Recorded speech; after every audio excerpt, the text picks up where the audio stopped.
Welcome to the latest episode of 5 on the Floor on the 5 Reasons Sports Network. Thanks for joining us on your favorite podcast app. We're on Podbean, Spotify, Google Podcasts, Apple Podcasts. We're also on Dash Radio on their Nothing But Net channel. That's every single weeknight at 7 p.m. Also, check out the 5 Reasons YouTube channel, an hour before every game, before Floor, right as the game ends. Post Up 5R, hosted by Royal Shepherd, who I just figured out is 4'6". That's a shout out to you, Royal.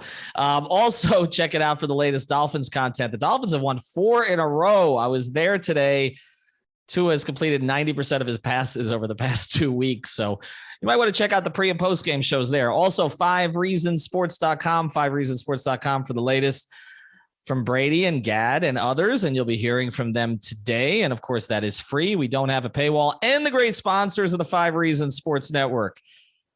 We have the way for you to play fantasy, and we have the way for you to bet. And for both ways, it is the code 5, F-I-V-E, for daily fantasy. You go to Prize Picks. Go to prizepicks.com, play the up downs, go with the power play, go with the flex play, depending how far you want to go in. Just deposit $20. They're going to match your deposit. You got really very little to risk there.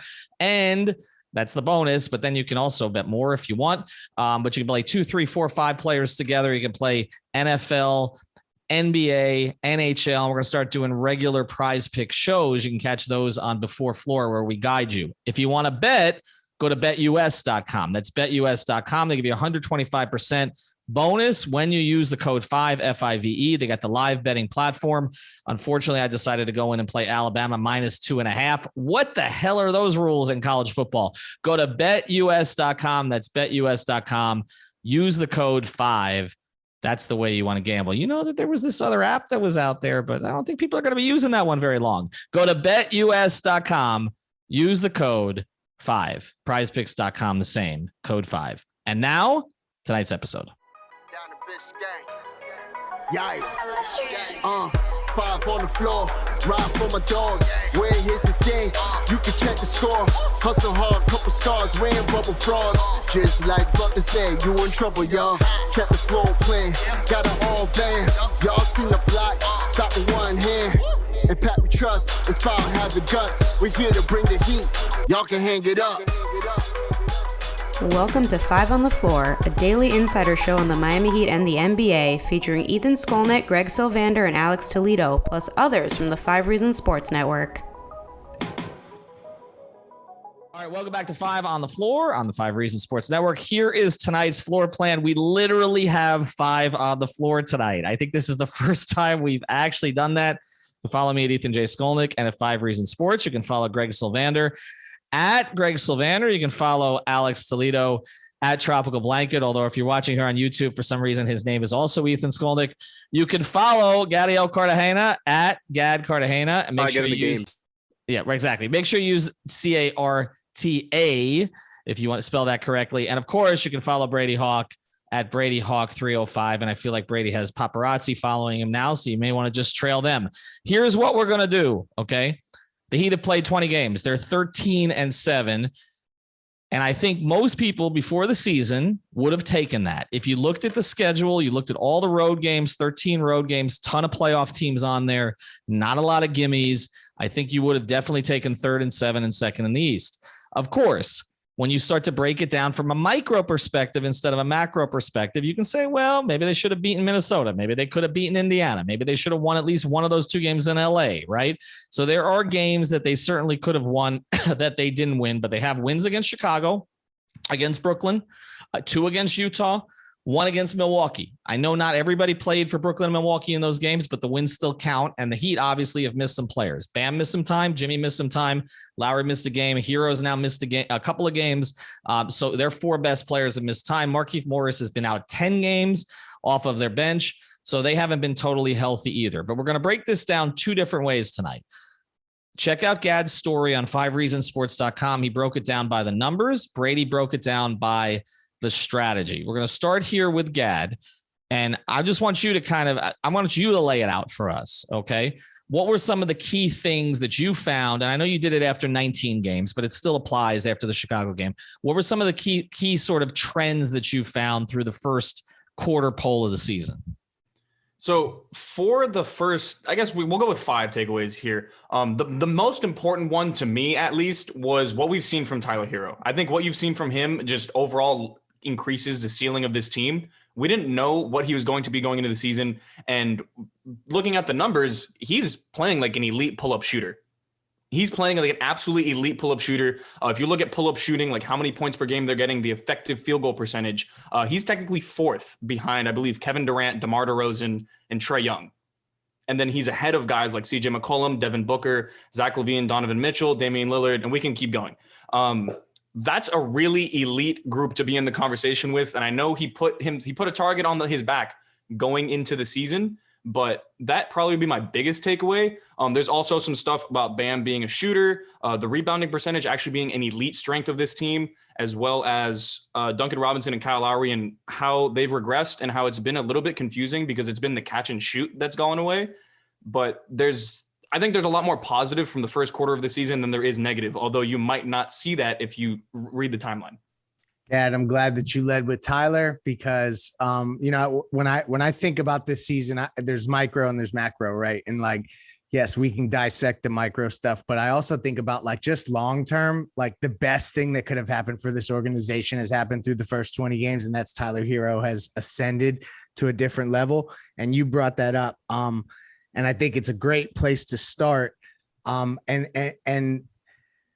I guess to that degree, because he's become such a flat out scorer, let's talk about Bam, like the growing pains of turn. Like you talked about him, Riley's comments about him becoming a flat out scorer and how that hasn't gone as planned. I'm interested to dissect that more because Tyler's ascension, I feel like, we've been raving about that long enough, but I think the Bam stuff is more interesting go forward in terms of like what it means for the rest of the season. Yeah, with Bam, it's a little interesting because obviously we haven't seen what we wanted to. He's taken a few more shots. He's taken some shots that maybe you don't love, like the turnaround fadeaways. He's taken a bit too many of those this year, and it's obviously a very low percentage shot. No player in the NBA outside of Hall of Famers are really going to do great with that. But with Bam, I really just think you've seen a player that is attempting to take that step as a scorer, trying to get to the rim a little bit more. Some of that is by virtue of playing with Kyle Lowry, but you've seen someone who is predominantly a jump shooter, and he's just struggling as a jump shooter right now. So until those shots fall, you're not really going to see that scoring jump from Bam, but there is the groundwork laid for him to maybe get to that 21, 22 points per game. But it is going to take a correction in efficiency because his shooting's down across the board from last year. So I want to shout out Gad here because this is a great article. This was a top-notch article, but not only that, was like an actual statistical case, right? Like this could be put like a journal, like an actual like educational journal or whatever the proper term is. He brought out the PowerPoint slides, the graphs, Power BI. It was pie so charts. good though. Like it was. We didn't even think we could use pie charts on 5reasonsports.com. I had to send it to Brady to get it on the site. Technology. But seriously, like, so between the Bam thing, right? Noticing the difference in efficiency from last season to this season in jump shots was the biggest thing that stood out to me there. It's something that logically makes sense when you just look at it like, okay, he's taking more of those. We wanted him to take more of those. Sometimes he's taking them too much. Like he's taking them sometimes, especially in home games where like a guy is right on him. It's not always when he's wide open. I think that's, like Gad said in the story, part of the growing pains. And we've always kind of lamented him not going to the rim as much, and I don't have the free throw numbers pulled up right now, but he's been really good at it this season. So it's hard to say, get to the rim more often. I think it's looked a little bit worse recently. I don't know if it's the knee tendonitis or whatever, but overall, especially earlier on in the season, I think he's kind of shown that he's more confident. I think that's something that's everybody has been able to see, but I thought Guy did a really good job. You guys should actually like check out the story because I'm not going to go over all the numbers here. Shout out to Gad for the Tobias Harris shot here that I'm not going to give away. And then he went over the pull-up shooting. Herro's pull-up shooting was completely underrated by all of us coming in. I thought Lowry's pull-up shooting was going to be a bigger weapon, and Herro's pull-up shooting has been by far the bigger weapon. And they needed those types of drop killers and like guys who could actually hit those shots, right? And then the last thing that's most important to me here is the rim pressure stuff towards the end of the article. This might be the most important one. they were in the bottom of the league in like drives per game. I just think I didn't realize it was that low, right? You would think that their shot profile compared to last season, just by the eye test, is a lot more stuff in the paint. But I feel like the Heat are a team that looks to touch the paint more than to actually score in the paint. So I think that's the most interesting thing I took away from all of this. And Gad, to follow on that, we talk about rim pressure.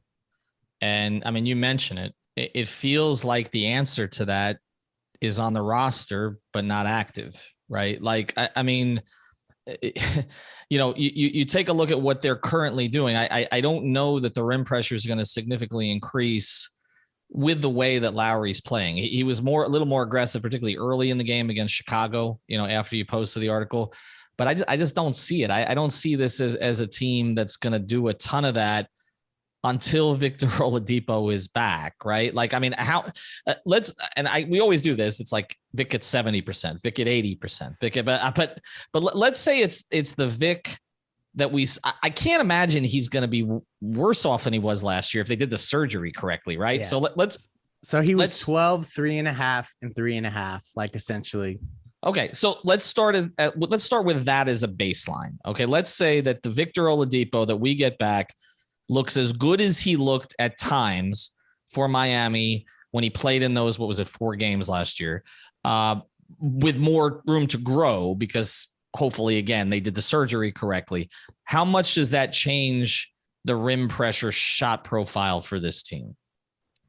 I think it's the X factor. That's the X factor this team needs. I don't want to rely on the Victor Oladipo situation because I feel like that's something where it should be more of a luxury. And then once we get him back, then we're going to be really happy about it. But you look at the numbers from last year, he was driving 13.5 times a game in Houston. In his 4 games with Miami, I believe he was driving about 9.5 times a game. So the answer is there. Like, we need a tertiary guy to get you the rim pressure. And Victor can absolutely do that, albeit in a smaller role. He can still do it. And that's what you really need. You don't have someone that can Lowry can do it situationally. Victor can do it pretty much anytime he's on the floor, assuming he's healthy. So I don't want to try to gas up the addition. He's been my trade deadline addition for this Heat team the entire time. I think that's going to be the boost that this team gets, and it might be the best trade deadline acquisition out of anybody. Totally going to use that line of thinking too, by the way. Once they don't make a move at the deadline because they're not trying to go with but it's the right answer, right? Like, you have this guy. I get it. Be a fringe all-star. Gad, you're killing Adam's trade deadline shows right now. Okay, so don't do that. We've got to gas up the trade deadline shows. The Heat are going to make a ton of moves at the deadline. Follow everything that Adam Barai does from all 12 of his Twitter accounts. But yeah, I mean, most likely this is going to be the main addition. I want to go to Brady on this to go to Gad because this is a little bit of a hockey assist, but we'll get to Brady more in his article in a second. But I mean, you've talked about Vic a lot, Brady, in terms of what he can add from a rim pressure standpoint. Did you expect Lowry? I guess I'll go to Brady on this. Did you expect Lowry to put more pressure on the rim? Yeah, I would definitely say that I expected to see that more. Like, I felt like we knew, as Alex said before, like that was the pull-up guy. Like, I felt like we thought he was the pull-up guy even over Tyler Herro. I think the usage kind of changed that just because Tyler has the ball in his hands more than anybody when he's on the floor. So we're trying to change things. But I do think I expected them to get to the rim a bit more. And I think with Gad's numbers, what makes it so interesting is we constantly talk about the three-point shooting. Like, three-point shooting of this team fell to middle of the pack. The reason they got threes last season, of course, it's Duncan Robinson. It's them getting the dribble handoff. It's them doing so many good things, but it was also them getting to the rim and kicking out and kind of creating from there, where if drives are down and you're not getting down there as often, obviously three-point shooting is probably going to go down on a team that has some of the best drive and kick guys with guys like Jimmy, guys like Kyle, and Bam has done it a lot as well. So it just feels like that's just a good place to start. Like, if we're talking about a baseline of it being 13-7 and there's room to grow in so many areas, and we talk about them just coming out strong in many spots, that's one of them they haven't. And I think it's probably a good thing because you're talking about a good spot they're in and they have a lot of room to grow offensively.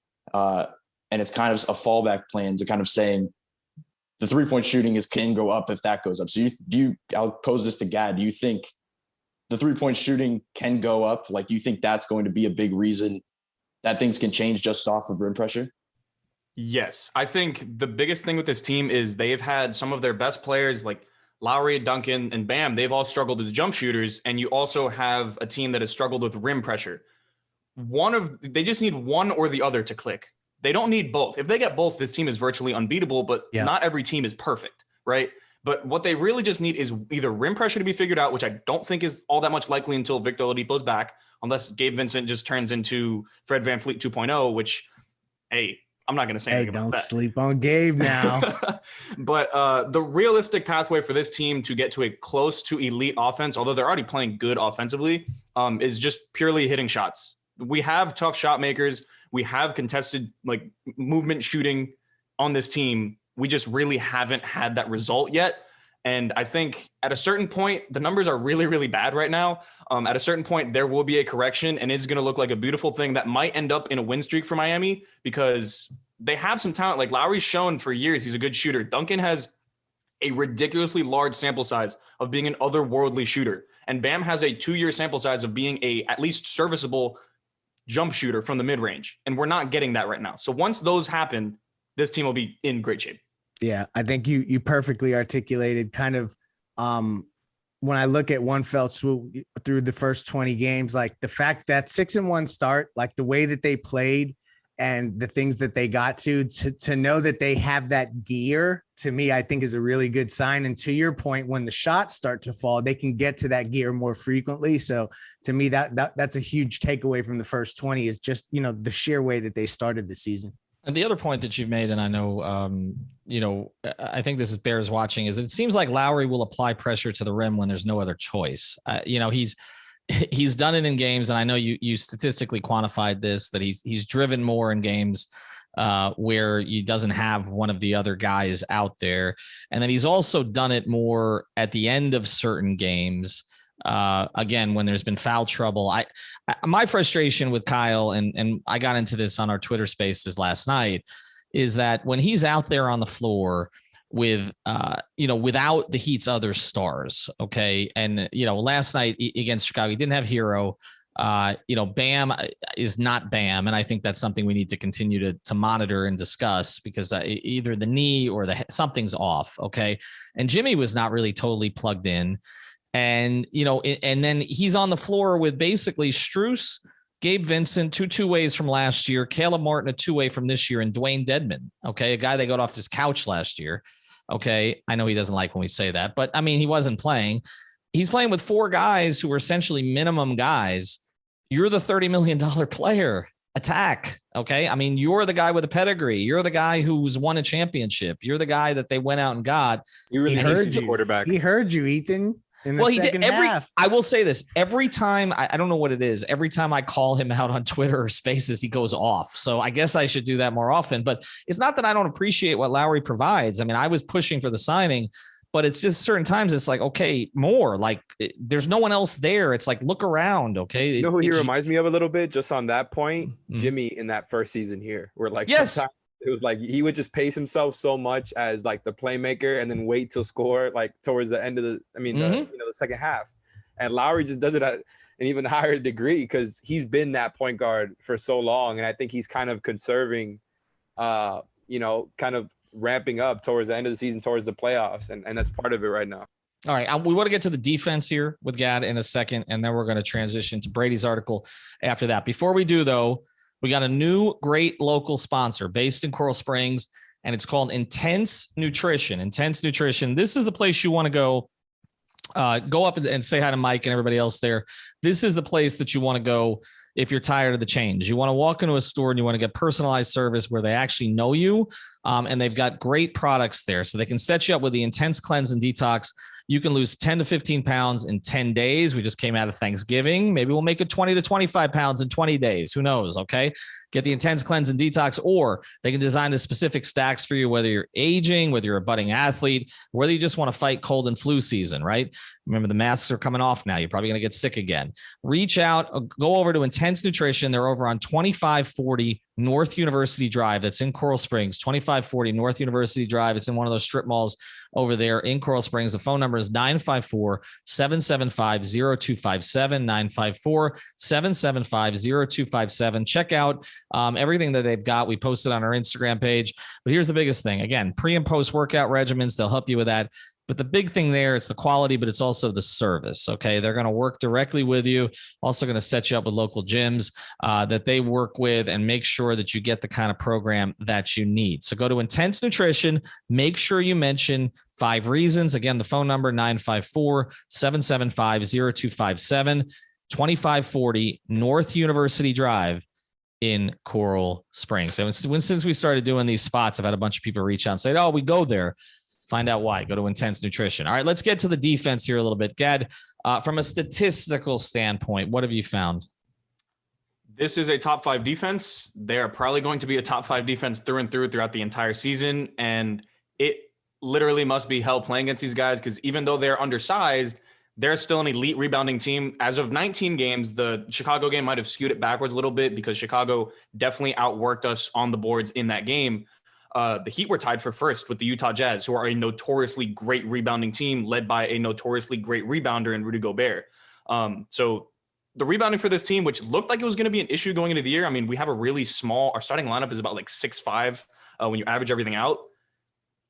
They can rebound. This is a well-coached team. They do a lot of things great on defense and don't really need numbers to tell me that, but it is nice to see the numbers supporting that argument because a top 5 defense and you aren't really shooting well, there's a lot of room for growth for this team. Yeah. One thing, and I want to have these other guys jump in on this, but one thing I thought we'd see less of because they have better individual defenders this year is zone. And then the Chicago game, I mean, again, I feel like you guys have better eyes than this than I do. But it seemed like they were playing a hell of a lot of 3-2 zone, right? It was like a trapped into a zone, I think, right? Yeah, I mean, it felt to me like Eric was flipping defenses constantly in that game, right? And so I'll go to either Gad or Brady on this, and I know I'm giving away the ghost a little because we're going to talk about this with Brady after the break, but it does feel like even though the personnel has changed significantly, like Eric is still tinkering there.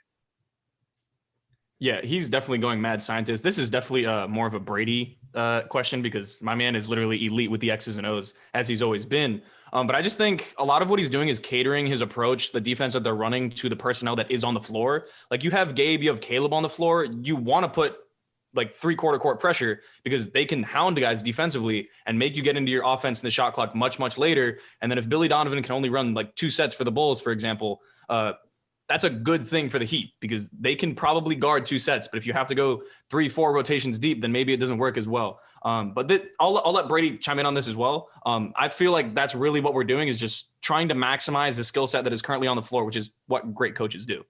Brady? Yeah, I think the interesting thing is what you said before when you said about them flipping defenses because it almost looks like a 3-2 at times, but then it's also a 2-3 where it's just like the bottom guys playing so high up.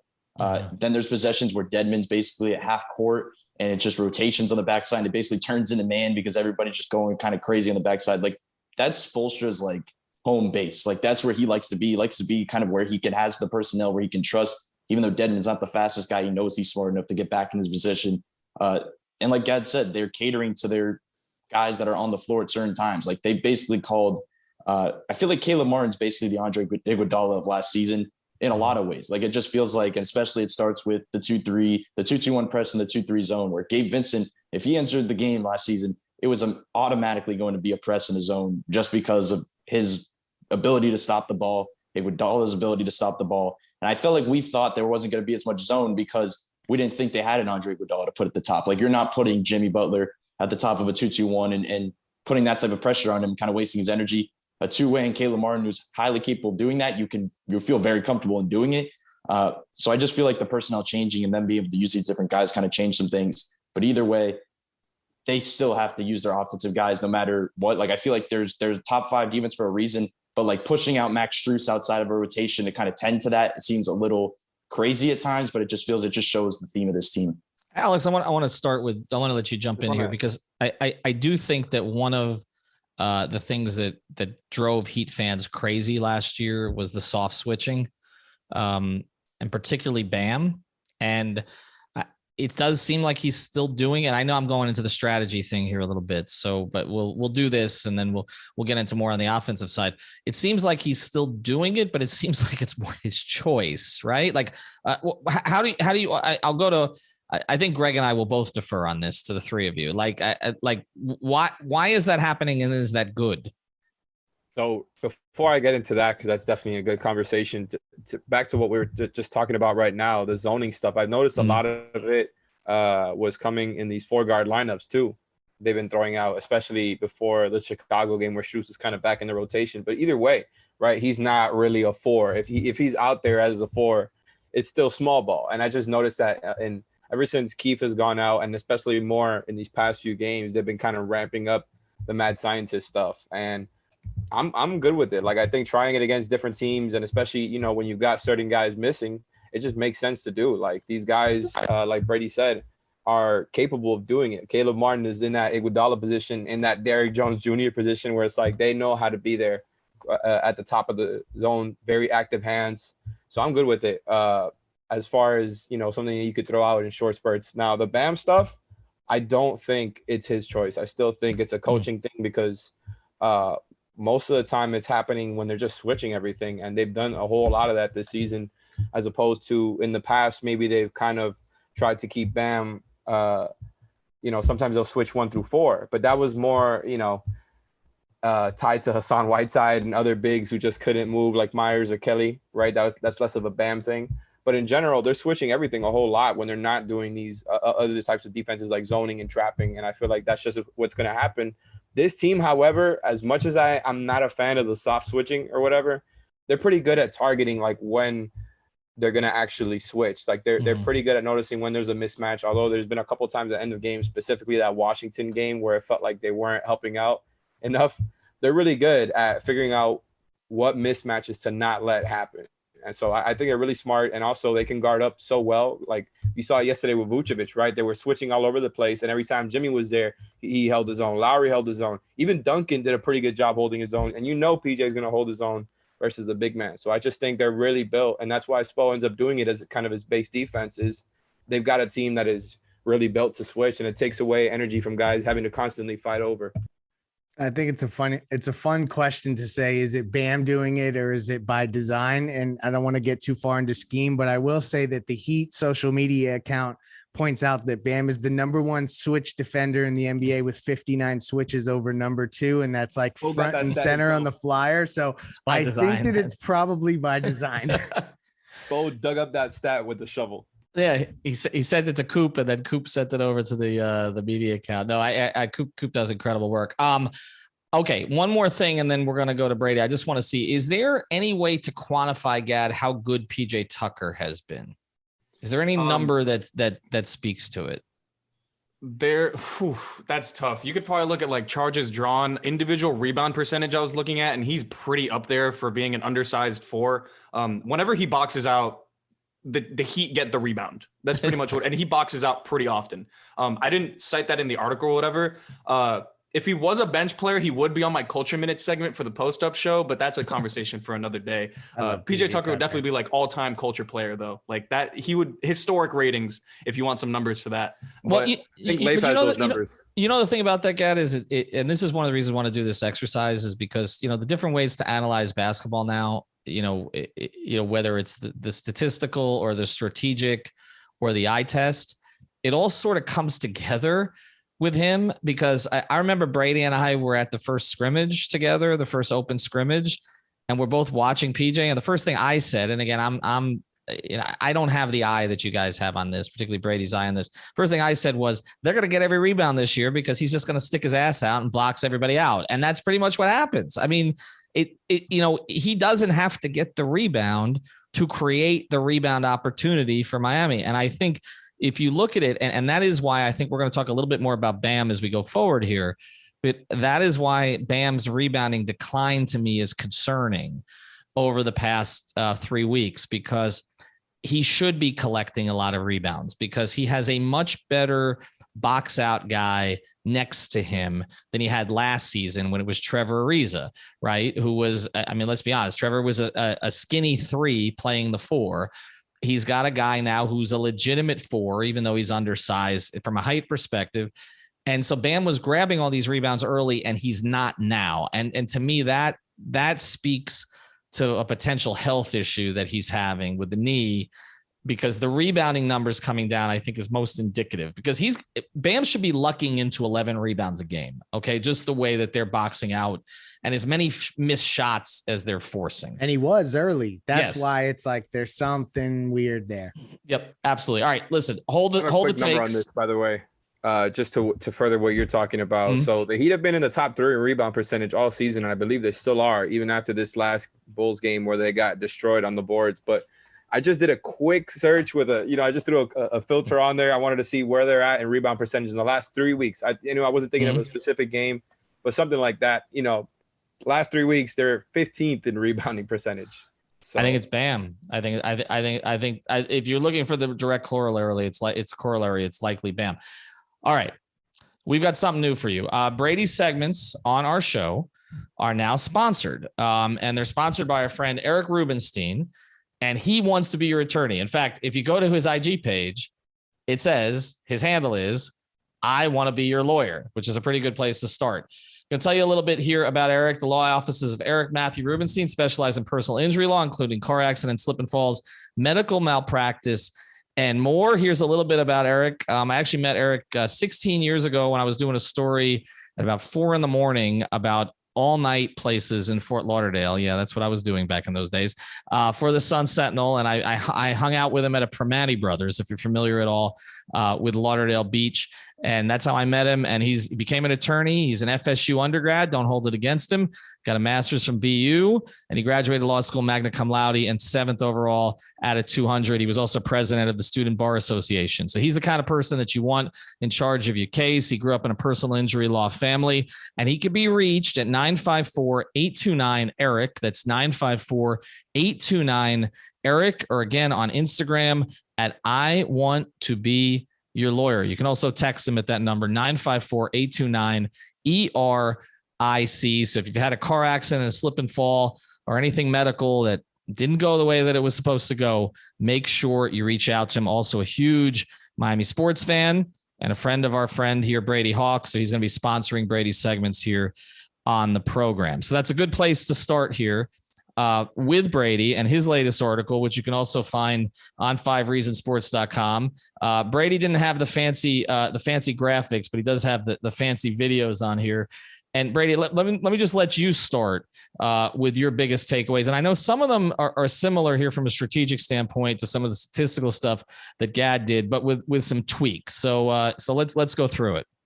Yeah, they're pretty similar. And I feel like the same way you have to start out with Tyler Herro. Like there's no way you start at the 20 game mark and look back. Of course you have Jimmy Butler playing an MVP level, but I feel like Tyler Herro, just the way he's ascended over this stretch, is just the way to start. We talked about some of the pull-up numbers. You talked about some of the stats, but I think the interesting thing is coming in, we talked so much about him creating separation. Like, would he be able to, if he's a 3-level guy, you have to be able to do it in isolations. You have to be able to do it when you have a defender draped on you at the end of a game. And he's basically done that in his own way, where he's not just taking James Harden step backs, which might be a travel now, but it just feels like he's doing it in a way where he's able to go over the top of defenders. Like we've talked about him putting 10 pounds of muscle in the offseason. We said, well, we haven't really seen it. Like the pictures don't say any jump out to you. It seems like it's put into his lower body, his legs, where he's able to just go right over the top with a high release point and score. So it's like him being able to do that at all 3 levels. We've seen that with the triples, because he's able to do that on the pull-up shooting, even though they weren't always falling. He always did that his rookie season. Now the mid-range, it just seems the way he's carving up defenses through drop has been the way he's always done it. But now he's able to do it against switches, which is just huge. Like it used to be him reading defenses and going and kind of going from there. Now it's defenses changing for him, which is crazy to say because it's a 3rd-year player who's still learning this league as a scorer, but it basically has been the case because he does not change his game for a defense. Like it used to be the case. He was going to get to the elbow if it was dropped. He was probably going to shoot more threes if it was switches. Now nothing changes. Like he's going to do Tyler no matter what night it is. And I feel like that's just the big change, because this is a sustainable thing. Like this isn't a guy that's averaging 21 and it's just going to be gone at the 50-40 game mark. Like this is a guy that's averaging 21 and it's not going anywhere unless he has some minor struggles throughout the season of the ball falling through the hoop. But it just seems like that's the perfect way to start, just with the separation. And obviously every number that Gad pointed out before, just kind of rising, just kind of shows that and ties everything together. I keep saying it. I said it at the top. I'm going to say it again. It's the single best thing that could have happened to the organization in the first 20 games is for Tyler Herro to have this type of turnaround. And I don't know that there's very many young players around the league that they would be even willing to discuss trading him for the way he's playing right now. And I just, that development in itself is so, it's huge. Like just for not only this team and how good it can be in the ceiling, but just long term, so I think it is, we won't have enough time to really give Tyler the credit that is due for how he's played and how he's started. And if he ends the season as well as he's played in the first 20 games, I mean, it's a huge development for Miami long-term. Well, the reason long-term, it's really two ways. We talked about this before the year. I mean, some of this stuff, again, we're talking a lot of strategy and stats here, but some of this stuff is narrative and directional, right? And the reality is that with Tyler, first thing, you didn't know what he was going to be for you, but you also didn't know what kind of an asset he was going to be going forward.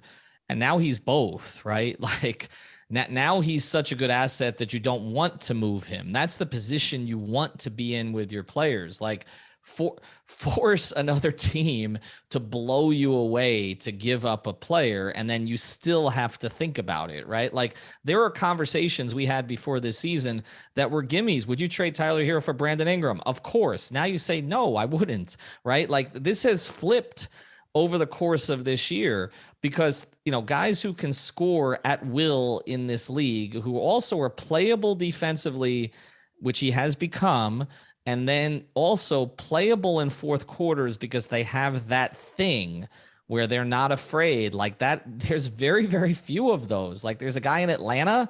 There's a handful of those type of players, and he's elevated himself at least into the back half of that class. And that's remarkable. But there's some other things that Brady got into here, and we've talked about Tyler so much, and we certainly could do it some more. But there was one part of this article, Brady, that was interesting to me because, again, we continue to talk about Bam. Mid-post killers, Jimmy Butler finds his home base. Bam Adebayo still searching for his. Why has it been easier for Jimmy than Bam, Brady? Well, for one, Jimmy's just so much more experienced in this league as a scorer. So I feel like that's just a perfect way to start. But they basically we talked about the drop killers on this team, and it felt like that was the perfect way because we're talking about Tyler, we're talking about Kyle. These are all guys that can hurt drops. But they basically become mid-post killers. Like it just feels like every possession, there's at least 2 times that they get a guy in the mid-post and kind of either go look to score, they're going to look to pass, they're going to look to do something. And I feel like the interesting thing is Jimmy has taken that and taken it to a whole new level just because that is an indication for him to score every single time because they have Kyle Lowry now. It is not him getting that ball and looking to pass every time. Like he's always going to pass. He's a playmaker, but that's not the way he's always going to be. He's still able to get to the rim from that spot on the floor. And he's felt really comfortable. Like this is the mid-range is falling, which is huge for the mid-post position because if that's falling, Jimmy Butler's a different player. But the difference with Bam Adebayo is he is still searching for it. Like it seems like Kyle has to force him to basically go when he does that. Like Kyle gives him the ball, clears out, and that's Bam saying, okay, let me go. And it just feels like it's too late for that he just has to go. And the difference is why I say he's still searching for it is I don't think he has a thing. And I think that what that means is he does not have a go-to at the end of the games. We talk about where does Bam Adebayo go in the fourth quarters? He doesn't really know where to go to. Does he drive? Does he try to get to the line? Does he try to face up and take a slower big off the dribble? Does he back down a smaller defender when they get a switch? Like, I feel like we have these discussions like he should do this, this, and this, where I feel like Bam's thinking about he should do this, this, and this, because it just does not seem like there's one thing he can go to. Personally, I just feel like he should just be facing up and just getting to a certain spot on the floor and firing. Like we can talk about him getting to the rim, but it just does not feel at the end of games he can really do that consistently at this point. Like he can at least get to the jumper. And if he could do that continually, it's just a different beast. So it just feels like this is 20 games. Like we're talking about a 20 game sample size. Like there's still stuff that's going to change. Bam Adebayo has been forced to play at the elbow all of last season. And by the end of the season, we talked about the reason why he emerged so much is because he mastered that. He was able to set the screen. He was getting the pocket pass. He was finding the DHO and spreading to there where he mastered it. And that's when we were talking about the jumper. It feels like we're going to get to the point where he's going to have this mastered mid-range jumper inside the wing and everything's going to change. But for this 20 game spot, that's going to be the difference maker that he has to kind of find his thing and go with it. and that'll be the difference at end of games. So I said this in our chat here, but to me, the biggest difference there, even though I really love that they put Bam in more of those positions than they have previously, and I would still probably like to see it a little bit more, even though I don't think he has that quote unquote post bag yet. Like, one of them is a mismatch killer and the other one isn't, right? And like you said, I just think Jimmy has had so much more experience of being put in those exact positions in the mid post and just, you know, his team's telling him to go to work because that's where he's at his best. And I think that's why he's, you know, his efficiency is up in the mid range. And just as a scorer, he looks more like that guy that we saw in Chicago that Heat fans were asking for the past couple of seasons, as opposed to him kind of playing that quarterback role that I think Lowry has taken some of when they're playing on the floor together. And it just makes Jimmy's job so much easier. I think he's, you know, like Brady was talking about, Bam doesn't have a move. But we already know Jimmy's move. Once he gets into that mid post, he has that little shimmy. It's incredible. And his eyes light up when he has a mismatch, and Bam's eyes don't do that same thing. It's that like, yo, give me the ball because I'm gonna punish this cat. And he plays with way more force than Bam does, even though he's obviously a lot smaller. Like he will put his weight on a guy every single time he notices a mismatch. Like his awareness is really high there, whereas Bam might notice it. And I don't remember who pointed this out originally. I just thought it was a really good point that he's more looking to kind of wait for the second guy to come so he can make that pass. He doesn't really want to take the guy one-on-one. And I don't mean that as any shot or disrespect towards Bam. I think, and I've been saying this since last season, since the year before, it's all part of the growing pains, like Gad said in his story, right? Like this is part of the process for a guy who's never been put in this role before, even though I think Bam can be maximized there in that you know, mid-post elbow area. He's not there yet. He doesn't have a set of moves that he feels great about. He just needs to, I don't know, get in a training session with Hakeem, like they used to say, but not really. But it's just that's not a crazy idea, Alex. Actually, no, it's really just basic post moves and getting used to the idea of backing down guys. And it's a series of moves, right? And getting in the post is something that can be really physical and annoying to deal with. So I get it. But when you've got that mismatch, you've got to take it. I think Jimmy has noticed that at a high level, and Bam just isn't there yet, but I think he will get there eventually. Well, it does feel like Eric has made more of an effort to put him in those different spots that Pat wanted him to put him in. If you're, a lot of times it does demand a double, and he's making those passes, so it's still effective. Right. No, and look, he's still a plus passer, but I also think that some of the lack of post up stuff is a little bit reactionary from the organization because Whiteside wanted to post up so much, and they got this big who wasn't demanding the ball down there and was useful in all these other ways. And so they really haven't developed that part of his game, or he really hasn't developed that part of his game. But I'm with you. I think the thing with Bam is at the end of the game, it's like, okay, you're going to go to him. I think part of it is mental, but I do think part of it that we do look past too much is, okay, how is he going to do it? Right. And I think that he's thinking that at this point. And I think the comments that he made about how everybody wants him to be a 3-point shooter speak to this. Everybody is putting demands on Bam to do this or to do that. And I think at times we talk about Duncan's who we're going to close this episode with, but we talk about Duncan being in his own head. I feel like Bam at times is in his own head. And I think that's when you see him start to drift. I also think the thing with Bam that's been a little frustrating is his hands have not gotten better. In fact, it feels like they've gotten worse. We talked about this on Twitter Spaces last night, but getting stripped, and sometimes it's not him losing the ball, but he loses position.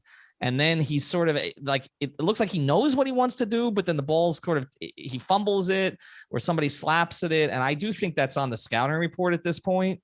And then he's not in the right place to do what he initially intended to do. And that's when you see him get out of sorts. So he's going to have to be stronger with his hands. And again, that's not the easiest thing to do. All right, we're going to save Duncan for last, and we're going to let both. He's averaging one more turnover, by the way, even though he's not playmaking as much. So I think I think if we broke down the turnovers, Alex, we would find most of them are the ball being slapped out of his hands. I think that's where it's coming from. All right, we're going to let both Gad and Brady get in on this after the break because we're going to close here with Duncan. Before we do, we got another code. I pair these two together. Premium CBD, therapistpreferred.com. Okay, that's where you want to go for the gummies, the tincture, and everything else there. Of course, the sports cream. CBD is great for you, and this is great CBD in terms of recovery and in terms of sleep. Use the code 5RSN at therapistpreferred.com. That's the code 5RSN, the number 5RSN at therapistpreferred.com to save 25%. and then to save 20% at manscaped.com for all your grooming needs, your cologne. They've got t-shirts on the site. They've got boxers on the site. Okay, get everything. Manscaped.com. Use the code 5RSN there, and also at therapistpreferred.com to get our special deals. All right, let's get to Duncan Robinson. I'm going to start with a paragraph. If you see me on YouTube looking down, this is why I've been doing this, because I'm trying to read the articles as we go here. But this is this is part of Brady's piece today.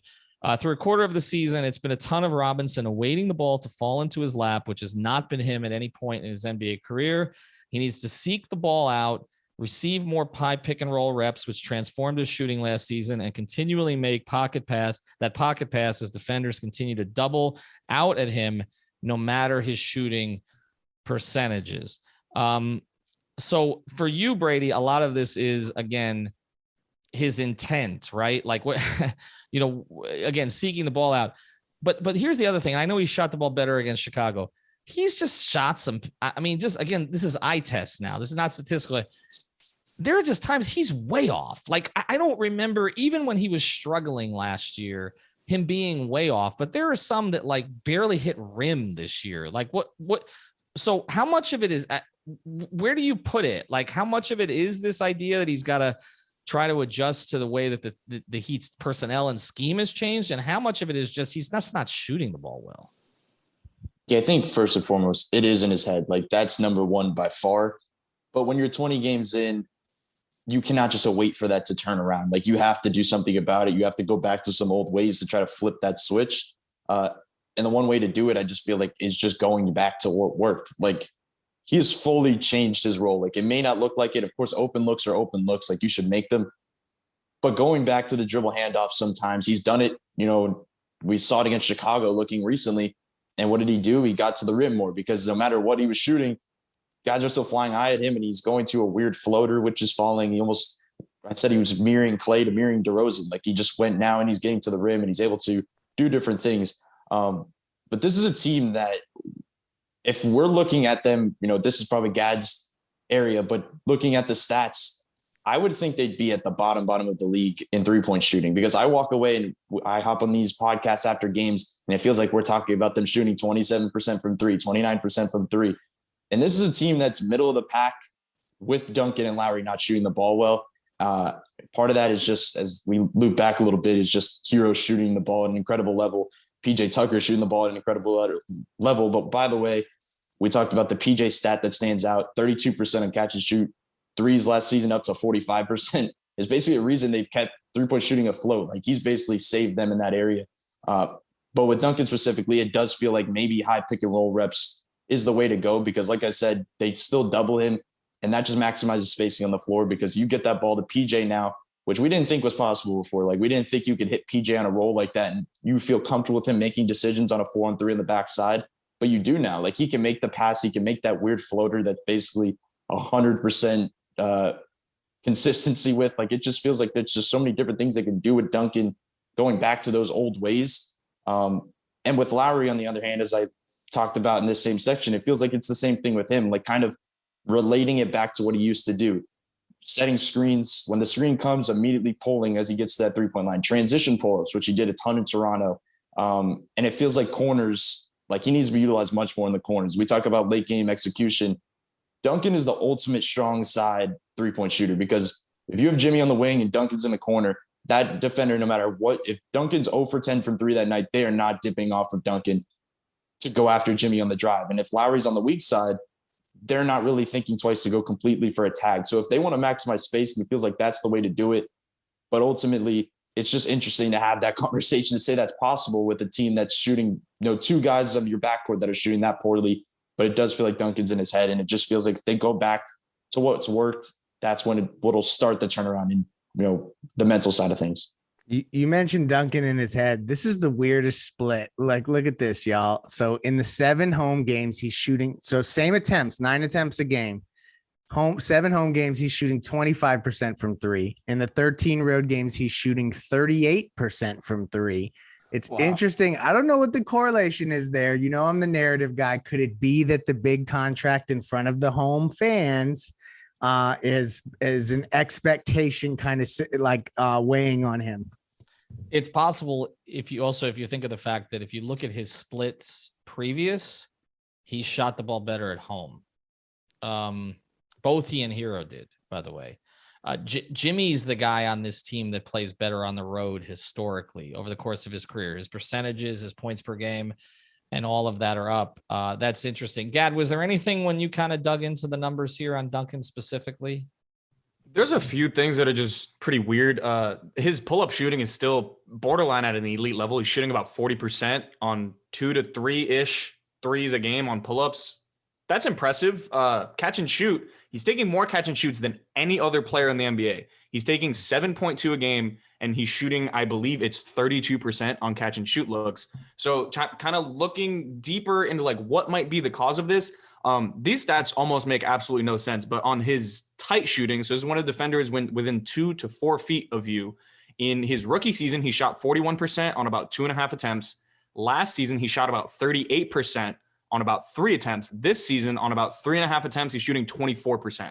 Wow. So maybe the movement shooting, the tight teams are playing him tighter, and it looks like it's genuinely affecting him, in addition to the fact that he's also thinking about some of those open catch and shoot looks. So this is like a melting pot of a lot of problems that I'm not really sure how they get solved, because he's not really a separation guy unless you want to run 3 different pin downs for him to get open. There's a lot of numbers that are somewhat concerning, but I feel like there should be a regression to the mean coming soon, because I think he can only overthink for so long. A basketball player at the end of the day will end up playing basketball. Shout out Alex Toledo at the end of the day. Melting pot or melting down, right? Like that feels like a little bit of both of it. Alex, you take us home here. Oh man, that's never a good strategy. Thank God you're not the coach of the Heat. But seriously, as I was looking through, a lot of people say that. Here goes Dion. Here goes Dion. That's right, exactly. But in all seriousness, like Duncan is at his worst in pretty much all 3 levels of the floor right now this season. I think it's really interesting, and Gad just went over the catch and shoot stuff. I think a lot of those, as we've been saying, are going to go back up. Like it would be shocking to me if it just kept going at this rate. Like I've seen him be an elite shooter in front of my 2 eyes for 2 seasons, including the playoffs. Like it just doesn't make sense to me for him to fall off to a level that he has, even though, by the way, I loved what I saw from him last night with a lot of those times where he was getting guarded top side. He was countering and getting into the paint, even though sometimes he doesn't have to go for the layup. Like if you have a guy trailing you almost to the point that he's behind you because he's that worried about your 3-point shooting and you coming off the screen, then yeah, just go into the paint. You're going to have that guy. I mean, you're going to have that lane, and either the low man is going to have to help, or if he doesn't, you've got the wide open layup. I just think that's part of the way that they're guarding him so much, and why he struggled with his usual profile of high difficulty shots, because there's less handoffs, even though he's still getting plenty of attempts. I think some of these open looks are going to go up more, but on the defensive end, while looking up some of this here, it's actually interesting because I feel like he's taken a little bit of a step back on defense this year. Not too much, but I feel like last season he kind of figured out a balance between, the one-on-one defense, the team defense, and even the fouling, even though it's always been an issue with him. It felt like, he was starting to figure it out. And this season, his fouls are up by 1 more per game. I think that's interesting. But the good stuff for him is that he's at a career high steal and block percentage. And the defensive stats on Basketball Reference also kind of back Duncan a little bit. Maybe it's just because he's playing with the starting lineup all the time. And I want to say it was Giancarlo Navas from Heatbeat who said I think within the last week, who put the difference in their on-off stats with Duncan versus Tyler. Yeah. And they're still just a much better team, according to those on and off stats, with Duncan on the floor as opposed to Tyler. And although a lot of that may have to do with the closing stuff where Tyler's on the floor for a lot of those closing minutes and he's getting hunted, I think it's still something to monitor, is that Duncan is still, even though the eye test might not show it because he's fouling more, still the better defender and the more solid defender there. So I just think it's interesting watching his progressions throughout the season. And I hope he keeps doing those counters on offense. And, we just got to hope he fouls. So we got fouls less so early in the game. So some of that could just be honestly size. He gives them a little bit more size than Tyler does. And as we talked about, they're not big. I mean, they're I said before the season, they're a horizontal team. They're not a vertical team. They're He's wide. not a great lateral mover either. Right. as much as he tries, right? Like he's very sound positionally. He's got great length. He's not a great lateral mover. Like Tyler's got him beat there. Tyler can just move better, right? He does, but again, I mean, you're talking about a starting lineup that's going what 6'9", 6'7". Exactly. Yeah, exactly. you know, I mean, it's perfect for Duncan. Right. I mean, he gives them a little bit more height there. All right. Want to thank Gad. Want to thank Brady. Make sure that you check out their articles on 5reasonsports.com. Of course, Alex and Greg, you know where to follow them. And also thanks to our sponsors, prizepicks.com, betus.com, use the code 5, manscaped.com, therapistpreferred.com, use the code 5RSN. And of course, check out Intense Nutrition in Coral Springs and our new sponsors. He wants to be your lawyer. If you had any kind of personal injury situation or medical malpractice, reach out to our guy, Eric Rubenstein, who's now the official sponsor of Brady's segments here on the program. Have a great night, day, week. Denver, Miami. We didn't talk about it at all. I'll be down there with Alex. We'll be waiting for the Jokic brothers. Have a good night. Thank you for listening to the 5 on the Floor on the 5 Reasons Sports Network.